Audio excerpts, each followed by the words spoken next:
US President Joe Biden said something stupid last week, and I've got to ask journalists too.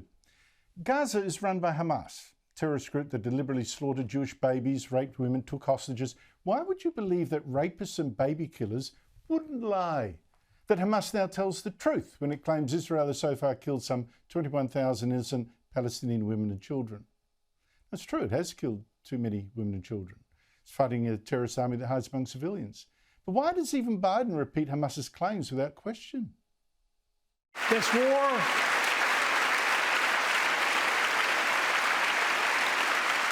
has taken a greater toll on innocent civilians than all previous wars in Gaza combined.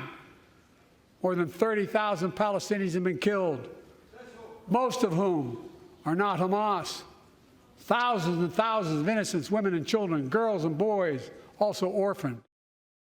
Now, those Hamas figures can't be right. I mean, how can the death toll early in the war rise in an almost straight line as if there are never periods of less intensive combat? That looks fake. And how could 70% of the dead be women and children? That's a huge propaganda point for Hamas, of course, and its useful idiots in the Western media. These are tiny figures of children on the walls of our studio, one for almost each of the 12,800 kids who have died in Gaza, according to numbers from Gaza's health ministry. No, just think. Israel reckons it's killed, what, 12,000 Hamas terrorists. But Hamas has said, an official told Reuters last month, it was 6,000. Well, let's split the difference and say 9,000 Hamas terrorists killed. Yet here Hamas officially claims around 9,000 men in total have died in Gaza, which must mean that every single man killed by Israel was in fact a Hamas terrorist. Not one was a civilian. Not one teacher, shopkeeper, health worker, driver, cripple was killed. And that clearly doesn't make sense. How could Israel in this war kill about 21,000 women and children, but not one male civilian? These figures lie. Hamas lies. And speaking of, and back to the Oscars yesterday, so many of the stars, or almost stars, were little badges showing a bloody hand. They say that shows they want a permanent ceasefire in the war between Israel and Hamas, which is what Hamas wants. But as the Israeli government has pointed out, that red hand in that part of the world, in the Middle East, is associated with one horrific event: the torture, dismemberment and slaughter of 2 Israelis by Palestinians in Ramallah 24 years ago, with the killers then cheering the Palestinian crowd by showing their bloody hands. Is this a coincidence? Joining me on Culture Wars is Rowan Dean, editor of The Spectator Australia and host of Outsiders on Sky News every Sunday at 9 a.m. It's a must not miss.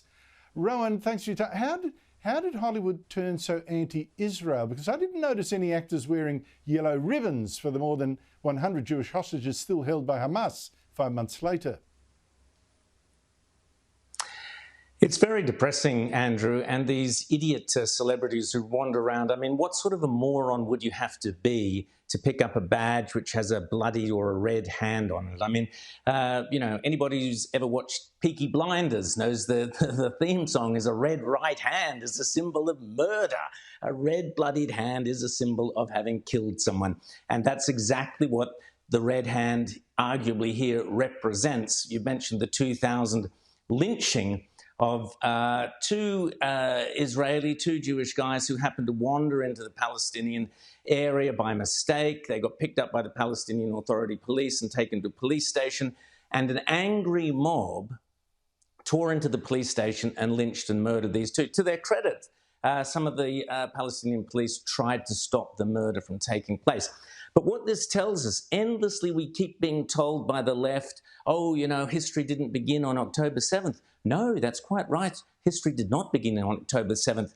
Hamas have been murdering Jews. Palestinian activists and terrorists have been murdering Jews since 1948 and earlier.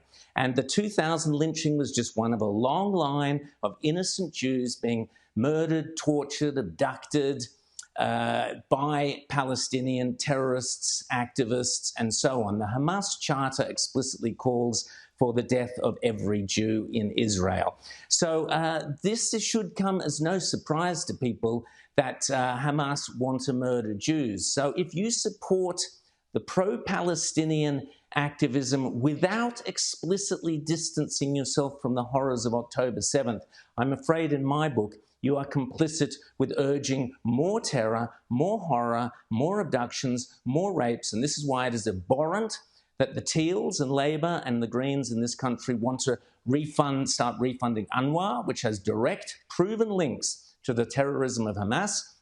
This is why it is appalling that we have activists at the Oscars standing up and showing, I'm sure we'll talk about him in a second, but showing unequivocal support for the Palestinian side of the argument at this point in history, unless you are actively showing your support and demonstrating your active support for the Jews and Israelis in this conflict. I'm afraid you are on the side of the other side, unless you explicitly say that you are not. And I think it is a horror show what is going on around the world at the moment.